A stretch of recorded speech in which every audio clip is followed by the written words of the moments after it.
Monitor করা মানে ব্যাপারটা হচ্ছে কি, জিনিসটা হচ্ছে যাতে ইনসিডেন্ট না হয়। আমরা তো ধরেন চোর আসবে, চোর আর চুরি করার আগে তো থামাতে হবে। So that is the process what we are following, সারা ওয়ার্ল্ডে যেটা প্রসেস ফলো করে।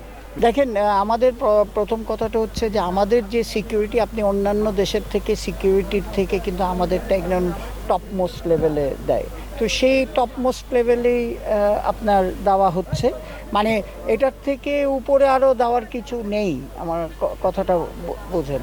টিমের সাথে এসকোর্ট আছে, পুলিশ আছে, গানম্যান আছে, র্যাব আছে, সবাই থাকবে। সো যেভাবে আপনার ইন্টারন্যাশনাল টিমের যেভাবে আমরা ম্যানেজ করি, এইটাও সেম লেভেলে ম্যানেজ করা হচ্ছে। এগুলি এখনও দেখেন পরিস্থিতি তো ওইরকম না।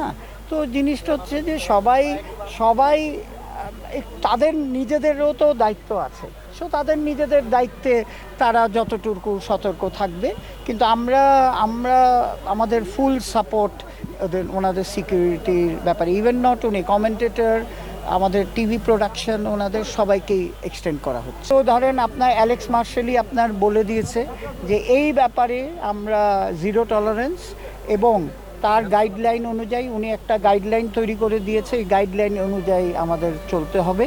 এবং আপনি জানেন যে এই কয়দিন আগেও, এই 2-3 দিন আগেও টিমের ওনারদের সাথে বসা হয়েছে। সো যেরকম অলরেডি আমাদের যে পিএমও এক্সেস, এটাকে ছোট করে আনা হয়েছে।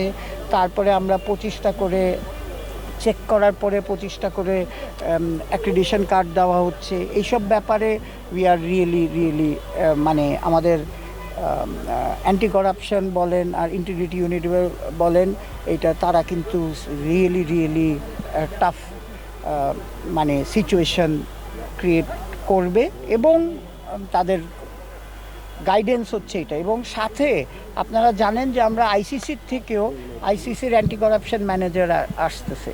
তো সুতরাং আমাদের ইউনিটটাও থাকবে, আইসিসির অ্যান্টি করাপশন ইউনিটও থাকবে, প্লাস সিআইডি। কালকে সিআইডির সাথে আপনি জানেন আমাদের একটা বড় মিটিং আছে, একটা এমওইউ সই হচ্ছে, সিআইডির লোকজনও থাকবে।